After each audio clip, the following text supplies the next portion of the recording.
Hello FlossTube, and welcome to a special episode where I'm going to be introducing my plans for a stitch along for 2024, and I'm also going to be explaining some of the things I've been promising to talk about for a while in terms of colour and colour substitution. There is a whole lot more to say about colour substitution than I've said in this video, and I do still want to do another video talking about that specifically. But in a moment, I'm going to insert a video of me using paint and then floss to explain some basics of colour theory, of hue and tint and tone and shade and the colour wheel and contrast and so on. So do watch that. It will be particularly useful if you plan to take part in the stitch along, because it's really me talking about how you're going to choose your own colour palette for the stitch along. If that really terrifies you, please carry on watching, because I promise you can do it. But I will also be providing the DMC numbers for the colours that I am using. So if you just want to stitch what I am stitching, you can do that. My palette, I mean, I'm just thinking I didn't wear this specifically. My palette will have a lot in common with the t-shirt I'm currently wearing. So if those are your colours, that's fabulous. If those are not your colours, that is fine. And I will talk to you in a moment about how you choose that colourway. I wanted to say a couple more things about the stitch along itself. It will be free. You will be able to download the sections for each month from my Instagram bio. So if you're not following me on Instagram, please go over there and follow me there.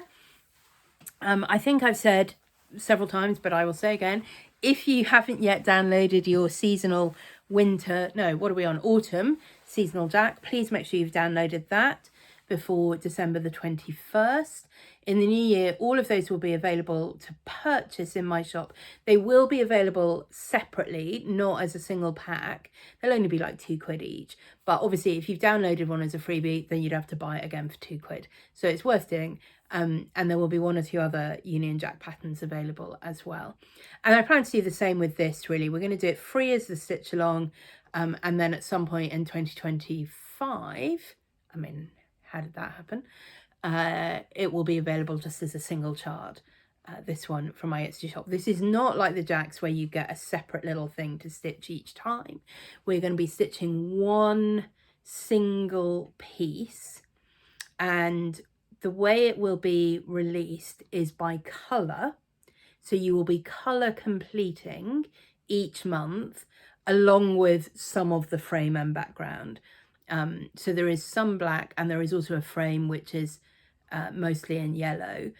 So you will get some of those to stitch each month, but then you will also get all of one of the colours. So it will be spread out around the chart, and I've tried to split up the chart in a way that makes sense in terms of counting. So you won't be trying to work out, oh, I've got to do this bit over here and it's 47 down and 3.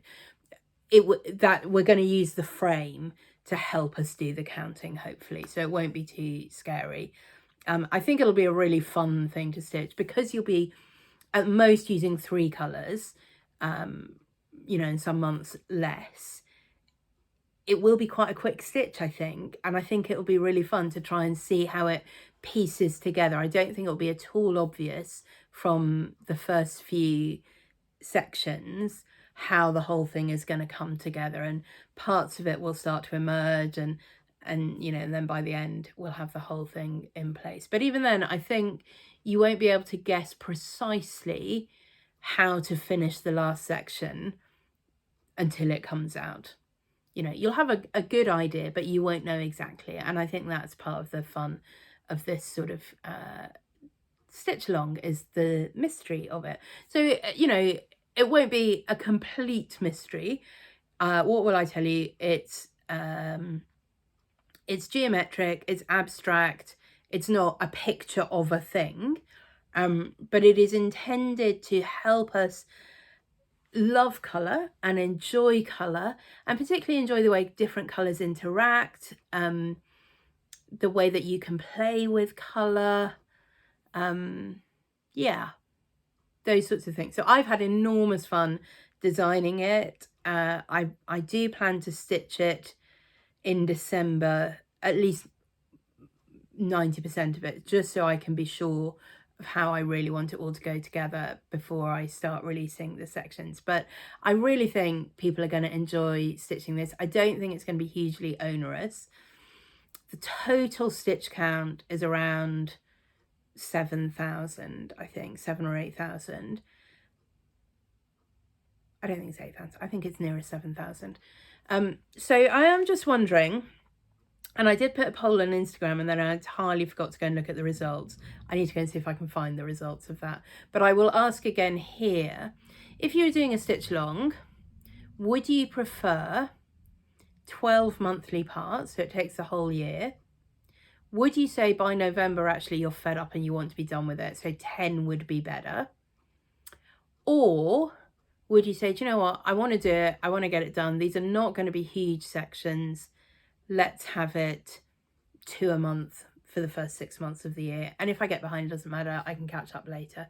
So those are the sort of 3 options that I'm thinking about: 12 months, 10 months, 6 months. 10 months, I can definitely do it in 10 months, but it won't be quite so colour completey. So you might have 1 month where you're doing red and some orange, and another month where you're doing orange and some blue, that sort of thing. So it still won't be loads. I will still do it by colour, but it won't be, there are 12 colours in the palette, as you'll see in a moment, plus black. And that's how I thought about it, was a colour per month. So yeah, we could do it in 10 months, but it doesn't feel as neat. On the other hand, I definitely look around and I think people doing year-long stitch-alongs by this time of year, I think have sort of fed up of it and want to be stitching other things instead. So, and I definitely do. I'm not sure I want to do something where it's every month for a year. So there we go. What do you need? Stitch count of the thing is 120 wide by 80 deep. I will put all this in the description below. For my colour palette, I'm going to stitch mine on white, and I think that will be the best. I am going to talk in the next section of the video a little bit, if you're choosing other palettes, you might want to go for an off-white, a different kind of pale neutral. So I got platinum, I think would look good with a lot of colour palettes on this. And obviously stitch count is entirely up to you. It would look great on 14 count Ada. It would look great on, I probably wouldn't do it on 56 count, but you know, you do you. So whatever you like to stitch on. What else? I don't think there's something else I need to say really. Yeah, it's not complicated. It will all be full crosses, no black work or any of that nonsense, no specialty stitches in this. It will just be a celebration of colour, and I hope it's something that, particularly if you're nervous about colour, that will really give you a bit more confidence to enjoy playing with colour. There will be some more videos at some point, but I'm not going to promise when, focusing much more on colour substitutions. But this one is really about choosing your palette for the stitch along. So I hope you'll join me. I hope you'll watch this even if you're not thinking about joining me.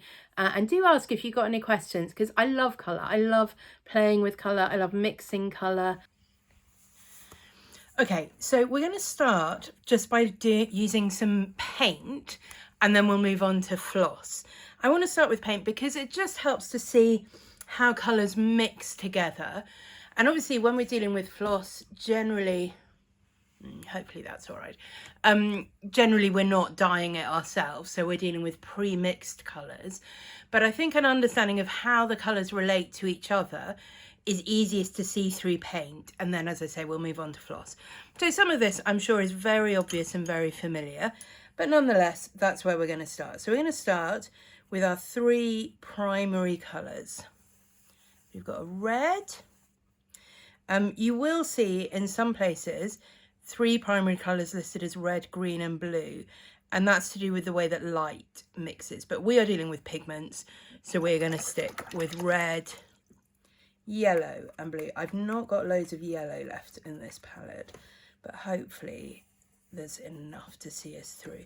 And what I'm looking for at this point is 3 colours that are as sort of pure as they can be. So I don't want a greenish yellow or an orangey red, or a purpley blue. I really want to try and get a red that's like red and a yellow that's yellow.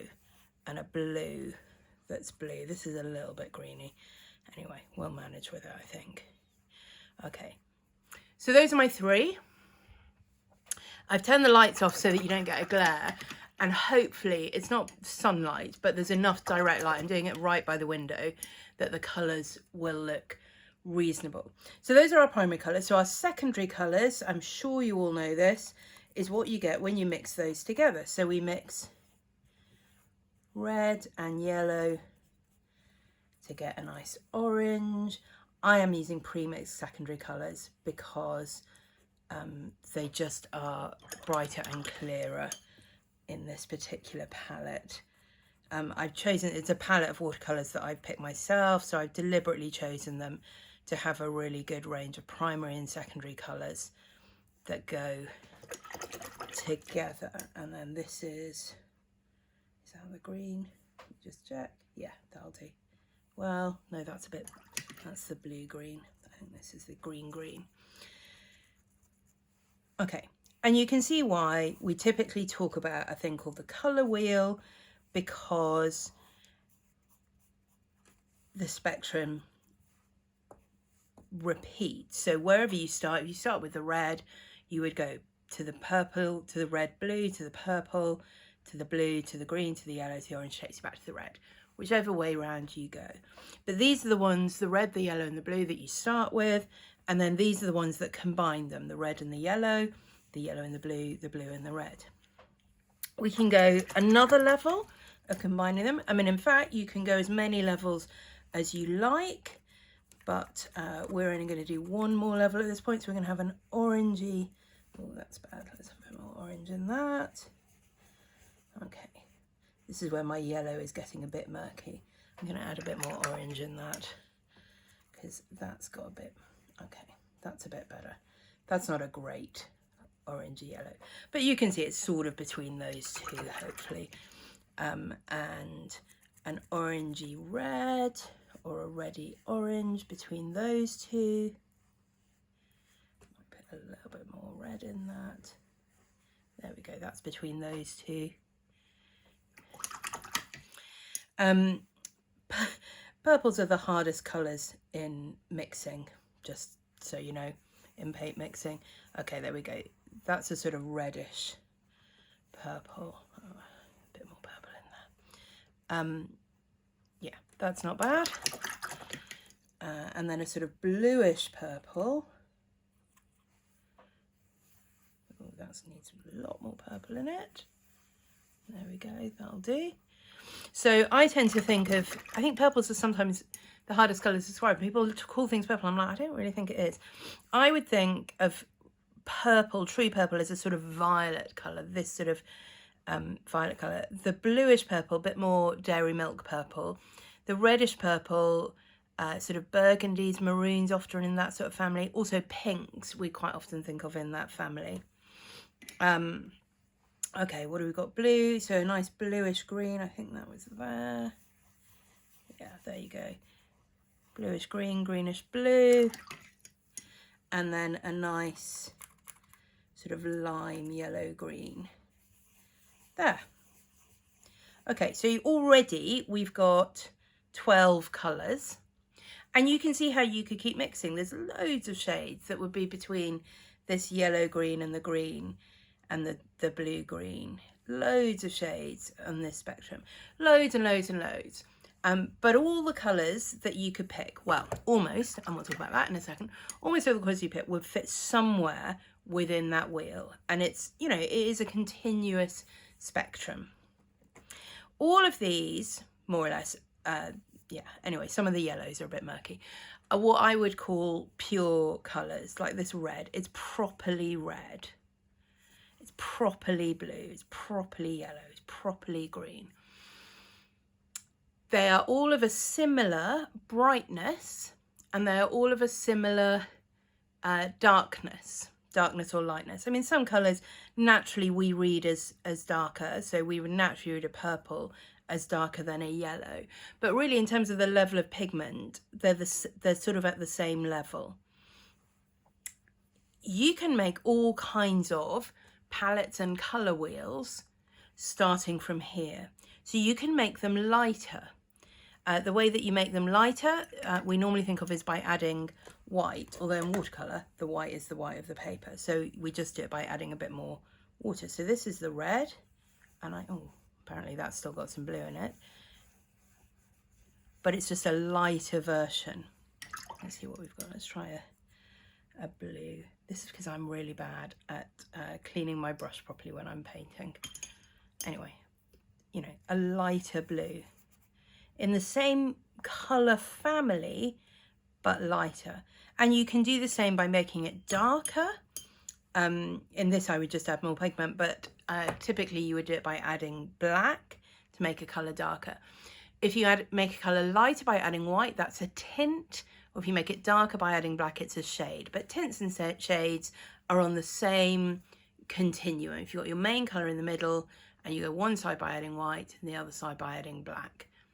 The other thing you can do is add grey, and what grey tends to do is mute the colour. It can make it lighter if you use a light grey, or darker if you use a darker if you use a dark grey. But what it will do is sort of dilute the tone of your colour. So it won't be a vivid red, it'll be a muted red. And again, you can make a whole colour wheel with a very muted colour palette, very light colour palette, very dark colour palette. What colour do we not have on here? I mean, there are various colours that we don't have on here that you might be like, where's the pink? And I agree, where is the pink? It would be somewhere here. Where's the turquoise? Well, it would be somewhere here. You could put them on. But there is one colour that you're never going to get from a colour wheel like this. You could get black if you mix them all together. You could get white if you made them as pale as you possibly could. I don't really think of white and black as colours. I'll just throw that out there. Or grey. But the colour that is a proper colour that you won't get on a colour wheel like this is brown. And that is because a brown is made by mixing red and yellow and blue, not in the same proportions.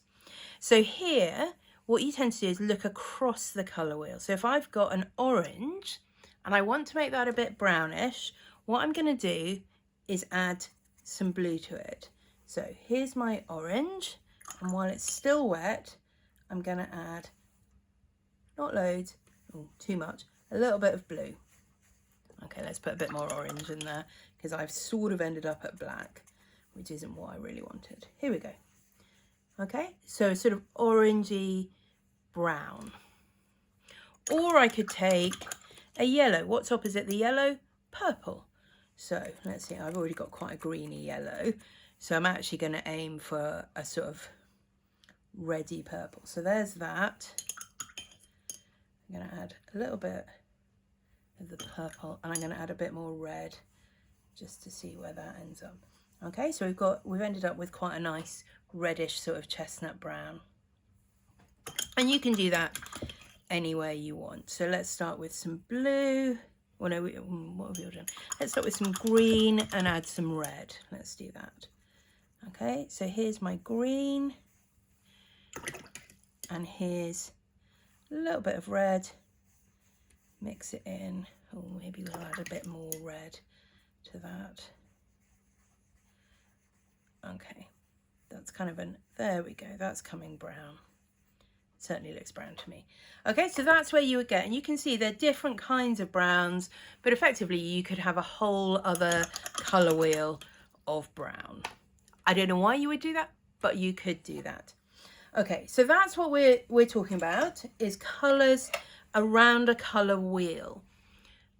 Let me show you the colours that I am going to be using in my celebration of colour Stitchalong, and you'll see how they fit exactly within that same colour wheel. So here is my red, here is my blue, here is my yellow, and you can see again I've tried to choose them so that they are the same sort of vibrancy, that they're pure colours rather than slightly muted or mixed.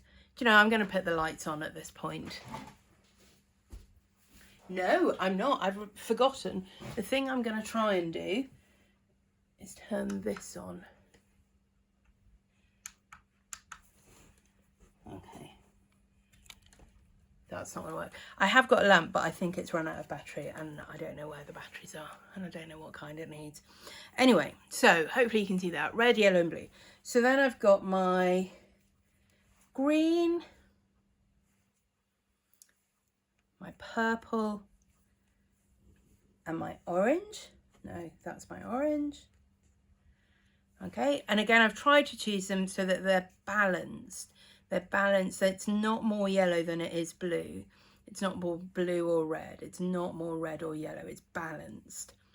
And then I've gone in and put the ones in between. So a greeny blue or a bluey green, a purpley blue or a bluey purple, yellow green, yellow orange.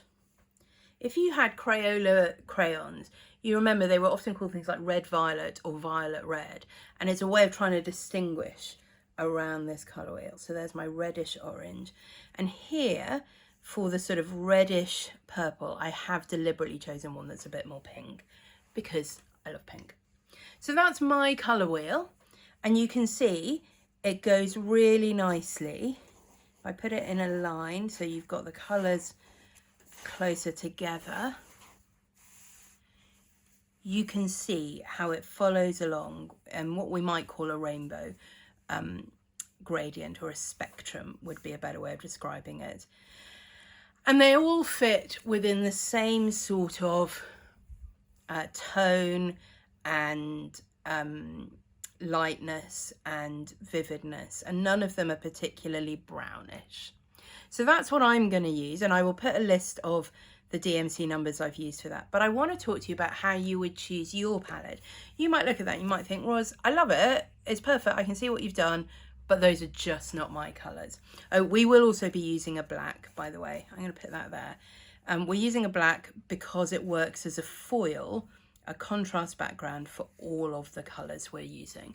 And I would almost certainly, whatever colour palette you end up with, I would choose a black for this. I don't often say that, but I like to design without black, but sometimes you need black. And I will be stitching mine on a white fabric as well. And again, you don't absolutely have to, but I think you will get the best effect if you do use the black and the white there. So that's mine. Let me show you actually before we get started. This is, I'm going to put a picture in here. In fact, I'm going to try and put it in so I can compare it with the colour wheel I've got there. When I was in Hobbycraft choosing these, and yes, I was in Hobbycraft, and I know it's expensive, but I want my Hobbycraft to continue to stock DMC. So and you know, it's nice to be able to go and choose the colours and look at them together. I've got a DMC shade card, but this was really fun. I thought, well, I'll also choose while I'm here a different palette, and I'm not going to use it, so I didn't buy them, but I'll put the picture in and you'll see I used this as my base, and then I tried to choose the lightest version I could find of each colour.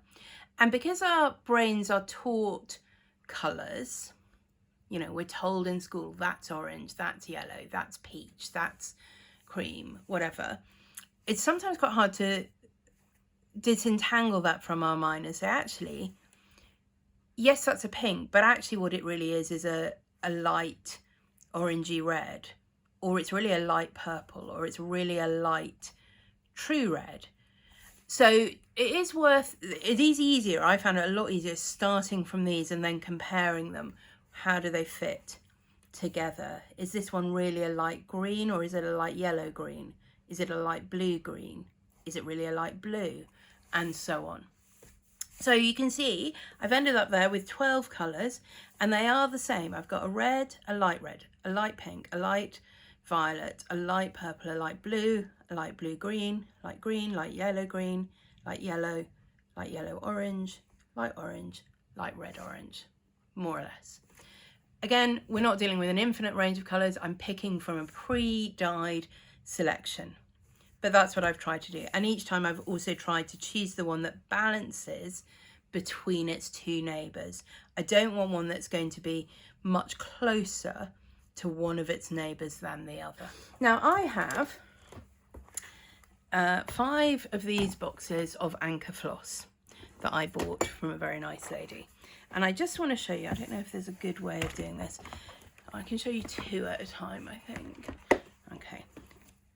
What I've got in these are the colours that go, and you can see we start here with pinks and reds. Hopefully you can see that, pinks and reds. Then some purples, some blues, and then it comes into, this is the next box, some more blues. They're by colour number, so sometimes you get weird bits. There's a little sort of purpley section here.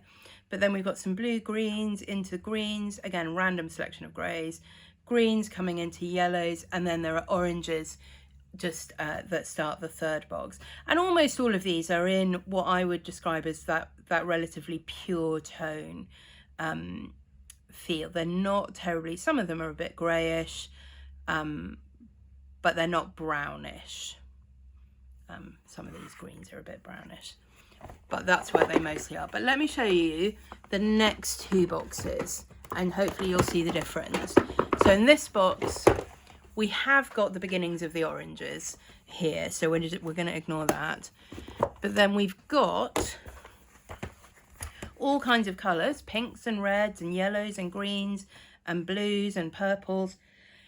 But hopefully you can get an idea of what I mean. These are all a little bit in the sort of off colour wheel colours. They're a bit greyish or they're a bit brownish.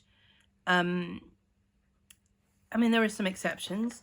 Like, I don't know why these colours are in this part. I mean, it's partly to do with when they manufactured them and what numbers were available. So, you know, so there are a few of these that I would think, yeah, those are pretty much colour wheel colours. But a lot of these aren't. So let's try it. Let's try making a palette from these sorts of colours. Okay, and I'm going to start with my 12 as our sort of base, so that we know what we are looking for. So let's get them in order again.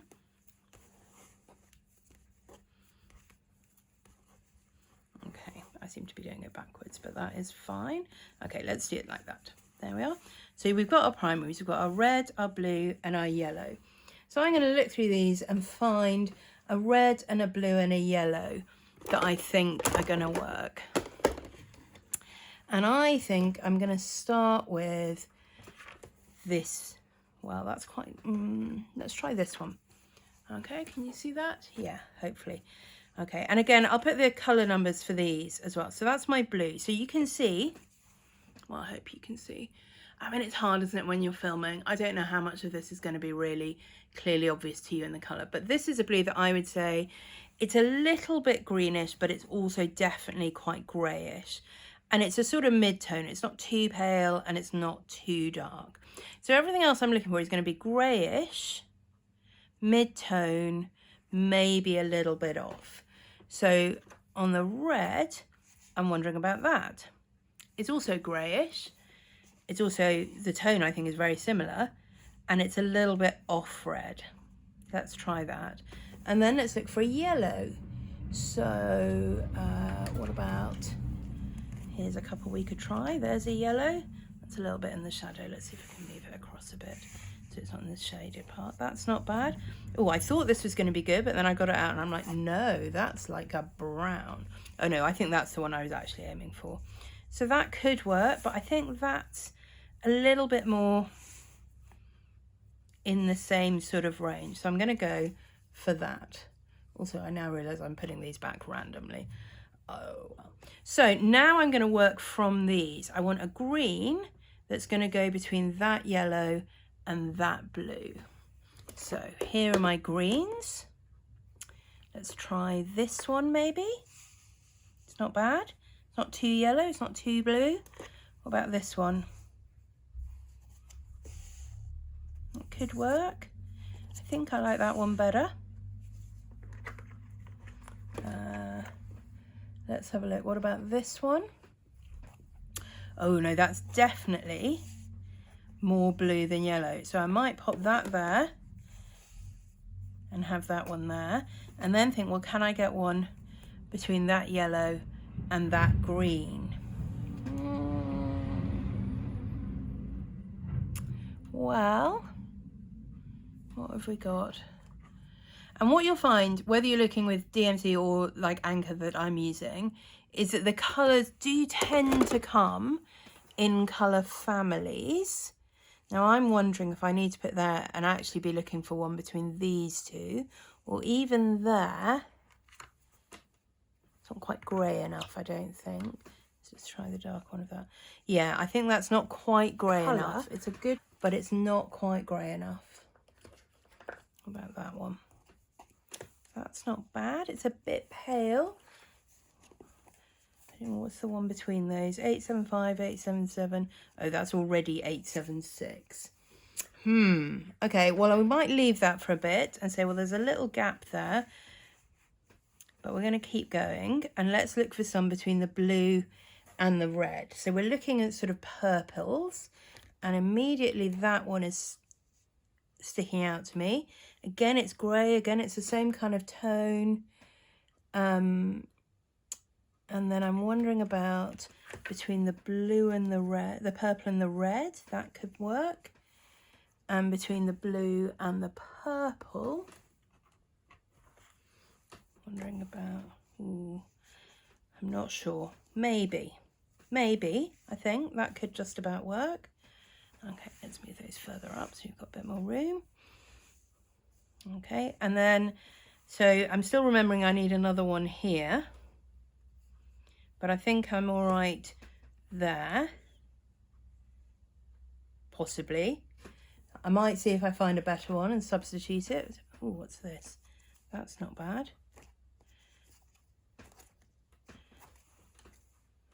That's not bad. And then that. And then that. I think I like that better. Okay. So what are we on? Oranges. So let's see what we've got. This definitely helps if you've got a lot of colours to choose from. I appreciate often you're doing this trying to choose colours online, and that's really hard. What have we got here? And also this one. But at least if you know what you're looking for, you've got a better chance. Now, that I think is quite good as our orange. So what about that as our red orange? And then we need something that's just a yellow orange, and I don't think it's that.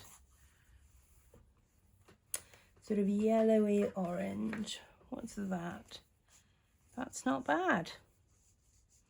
Okay, so I've got 3, 6, 9, 10, 11. So I do just want one more up here.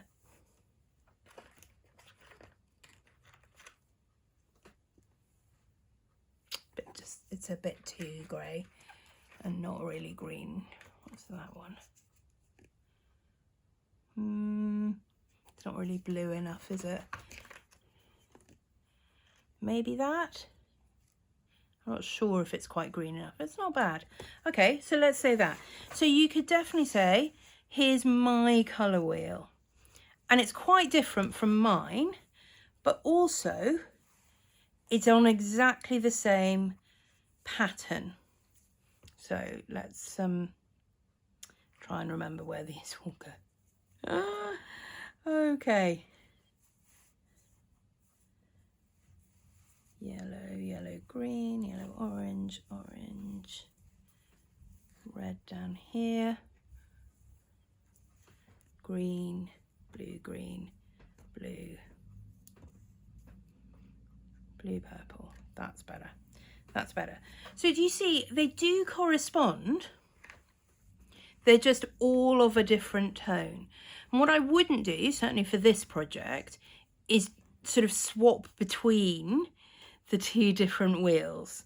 I wouldn't say, oh, well, I've run out of an orange, I'll just substitute this muted orange. Or I've run out of this orange, I want to substitute this orange. I would absolutely not do that. And that's part of the thing I want to say about substitution. When you are substituting a colour, it's at least as important, and often more important, to pay attention to the tone and the tint. How grey is it? How light is it? How dark is it? Does it have a brownishness to it, a murkiness to it? And often it won't matter whether or not you're in the same colour family. What matters is that you're in the same tonal family. So these two, I think, would be a better substitute in many cases than substituting for that or that. I mean, that's quite an extreme example and you probably wouldn't be tempted with that, but I do think that it's really worth paying attention to those tones as well as the colours. So there's two. Shall we do one more? I'm quite enjoying this, so I'm going to do one more. I don't know whether it's going to end up in the camera wheel. I'm going to start with this and say, okay, this is my wheel of fortune. Okay, let's put the blue one that's properly blue at the top, and then we've got the proper red and yellow and the going between. Okay, and I'm going to say I do want something that is a bit murkier. Now this is going to be interesting. Okay, I'm going to start with this and say that is my red. And it's quite an orangish brownish red, but I'm going to say that is my red. And so then I'm going to say, well, what will be the orange that might go with that? What about this?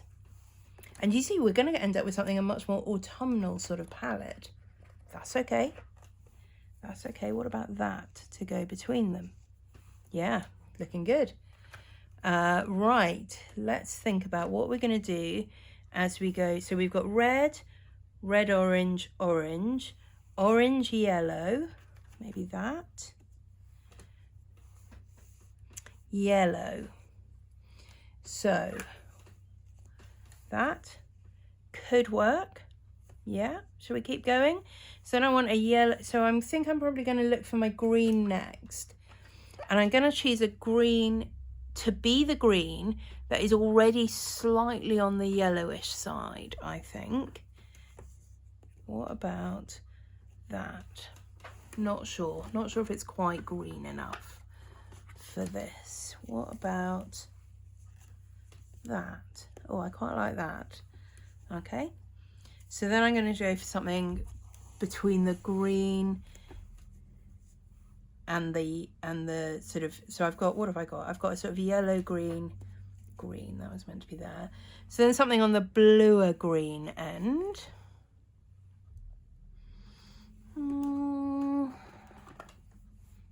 No, but that could definitely go on the blue, I feel like. And it is possible that there just isn't a colour that quite goes with what you want. I think we'll try that as a sort of blue green. And so then you may have to sort of choose a not your top favourite one of the other colours in order to still end up with something that's like a wheel. I'm not sure, but I think that might be better there. And I don't know if I've got a colour that really goes between those two. Now, what about, that's not bad, but then I want something actually a little bit bluer for that. Maybe that. Let's keep going. Okay, so now I'm looking for red, purple, purple, and blue purple. So I've got one that I think could go there, or possibly could go there. Let's try that. I'm still not sure about this blue. At the moment, I can't see anything that I've got that works better. What's that look like? Maybe that? Blue, blue, purple, they're quite similar. So again, it would depend what I was really aiming for, whether those would work. I'm wondering about that. Now you see, that's 1018, that's 1019. They definitely are. One is just a sort of darker version of the other, but I quite like that. And so then what I'm really looking for now is a proper purple. And I don't think I've got one that is going to work. I might look in the other box and see what purples I've got here, just in case in the colouring it's not so there's that one, but I think that really stands out in that. There's this one, but that's definitely not going to work. This one I am wondering about. I think that's pretty good. So let's get rid of all the ones that I've rejected. I'm going to have to do a lot of sorting out at the end of this. So I'm just going to move differently. The two wheels. And this is not perfect, obviously. I'm just doing this literally in real time to give you an idea. You can spend as long as you like over this. And the other thing you can do, of course, is mix and match from different companies. But I hope you can sort of see with this one how the same colour wheel can come in a darker version or a lighter version. I haven't really ended up with a much browner version here, which is where I thought I was going. But it's a nice version. I like it. I think either of those could work. And again, you can see red, yellow. Let's move that down a little bit so we've got the angles right. Blue, purple, green, orange. And then the intervening colours, intermediate colours. So if you were looking for the strongest contrast, you go directly opposite the colour wheel. So those colours, nice strong contrast, but still within the same tone. If you really wanted them to stand out on your page, you might say, actually, I need a slightly lighter and a slightly darker one. Or the other way, slightly lighter, slightly darker one. Or you might go for one even darker and even lighter. Blue and orange, directly opposite on the colour wheel. A lighter version or a lighter version. Really nice contrasting colour combinations. You don't have to go directly opposite, you could go slightly to one side. So let's say, instead of choosing the green, I'm going to choose this yellowy green. So the direct opposite of the yellowy green would be the purplish red. Nice combination. But I want to say, I'm going to go for the actual red. Nice combination. Or I'm going to go for the actual purple. Purple and green. Purple and yellow green. So it also really helps in choosing colours which work together. And for some designs, you might really want colours of the same tonal family. And other designs, it's really important that you've got a strong contrast, in which case you want to not just contrast the colour, but also the tonal family. You want a light with a dark. You don't want two mediums. You might get away with a light and a medium, or a medium and a dark, but in some cases, if you put, like if I were to stitch something with just those three colours together, it wouldn't work. It really wouldn't work. It would all blend. But those three colours together, maybe mixed up with others from their wheel, very harmonious, and would look really, would be a really lovely sort of subtle palette. You can see why lots of sampler palettes end up like this sort of thing, with a lot of colours from a similar tonal family. Lots of reproduction samplers and traditional antique samplers obviously have very strong contrast because of the way that the threads have faded. But you can usually see that the original intention was for something a bit more harmonious. So I hope that gives you an idea of how you can go about doing this project. You do not have to do it in my colours, but please do, it'll be fabulous. You will need a black, and that is going to work with that. If you were doing this and you said, I really don't want to use a black, I really want to choose a dark grey, you could do that, be all right. And again, if you were doing this and you're like, I don't want to choose a white fabric, I want to choose an off-white, it would be fine. You know, so it is up to you to decide what you want to do. But you do need 12 colours that go together in a colour wheel. And that's how we're going to celebrate colour. Some of my real inspirations for colour are artists, and in particular pop artists, abstract artists, those sorts of things. Go and look up Bridget Riley. She has a whole series of black and white paintings. Don't go and look those up. But her colour paintings, and if you ever get a chance to go and see them in person, do, because they are mesmerising. She puts colours together in such a way that they generate other colours as you look at them. It is astonishing. She can do a whole painting with maybe 3 or 4 different colours of paint, and as you stand looking at it, you would swear you can count 25. It is quite extraordinary. Somebody like a Kandinsky or a Mondrian. Who's the person I'm thinking of? Rothko. You know, Matisse, artists who really play with colour, I find really inspiring. And the piece that we're going to be doing, the celebration of colour, is a little bit inspired by one of those artists. That's my clue. Good. Let me know if you've got any questions, and I'll see you for a proper floss tube sometime.